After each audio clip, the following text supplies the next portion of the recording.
guys! Good morning mga ka-wonder! Magkape muna tayo.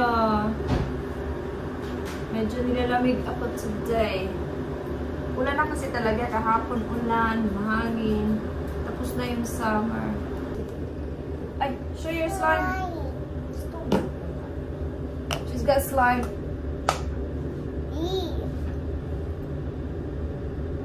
Look, guys. Show the other color about money. And I'm saving up to get 10 buckets of slime. Yeah. Yeah. I'm gonna make this into something all of you like. You want some cereals, Bob, now when Mommy's having a coffee? No, we're playing with it. Not at the moment, yeah. Put-away ko lang muna yung mga hinugasan ko kagabi. Ow. Si Dave ka, alis lang. Daddy just left, yeah? David just left. David Hamilton just left the house. It's not kind of early for him. Normally he's like in the morning. Not this kind of morning. Guys, it's not your ice cream. There it is. I can't really see sprinkles, but here's some of the sprinkles. I'm gonna put the pink. I just moved the salt. I'm gonna put. Come on, let's go, Bob, and we can play. So, nanghingi si Kira ng waffles and egg. Magluluto tayo. Tapos maliligo ako once na kumain siya. Luto tayo ng dalawa. Kahapon hindi niya naubos yung dalawa. Isa lang yung nakain niya. Hopefully, maubos niya.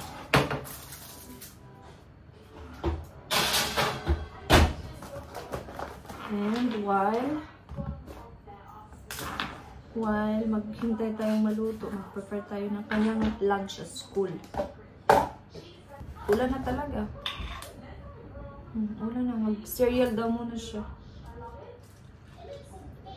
While naghintay siya sa kanyang waffles, mag-cereal muna. Bigay ko muna ito sa kanya.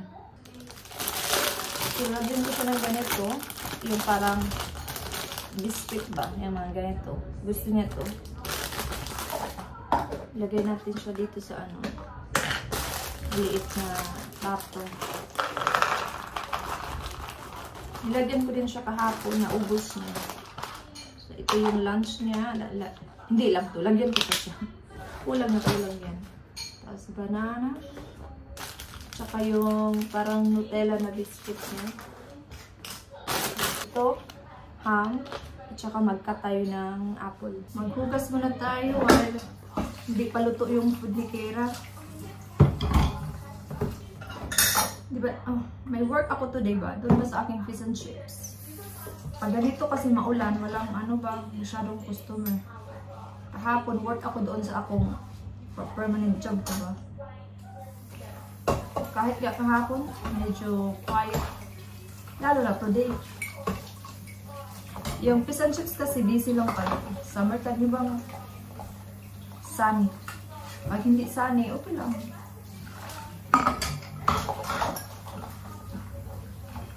Work ako today at bukas. Tapos Friday ulit doon sa isa ko.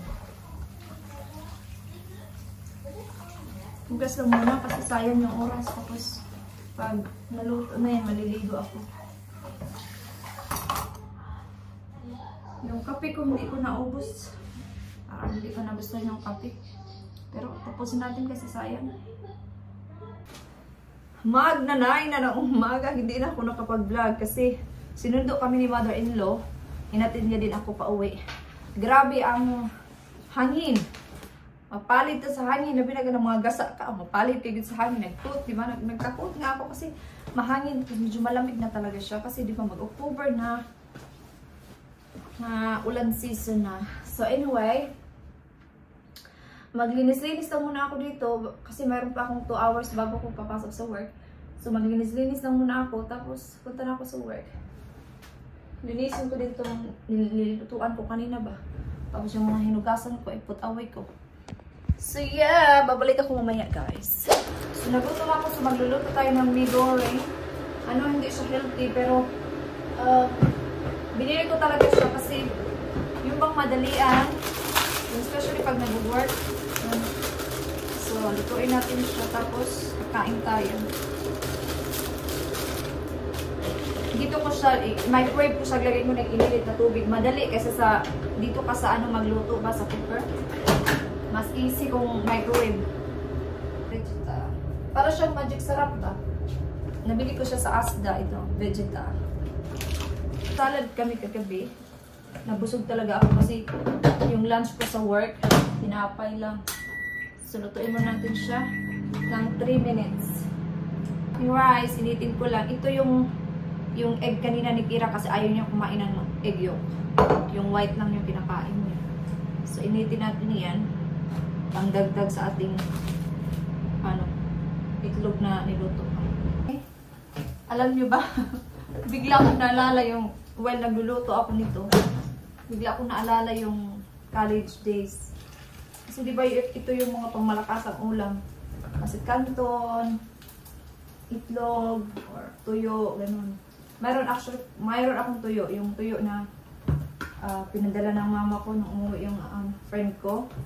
Meron pa, pero hindi ko siya lulutuin kasi pupunta dito mamaya si mother-in-law. Baka mangamoy mangamoy tuyo. Pag weekend. Si Dave, okay lang yan si Dave. Wala na siyang choice pag nagluluto ako ng tuyo. Mix ko lang siya dito. Yan siya guys. Diba? Kain muna tayo. Pakita ko pala sa inyo guys yung aking tanim. Buhay pa rin siya. Salamat naman. Yeah, so hindi ko siya nilagyan ng tubig. Hinayaan ko na muna siyang ganyan. Yeah, so good. Sa work, ready na ako maglagay lang ako ng aking jacket.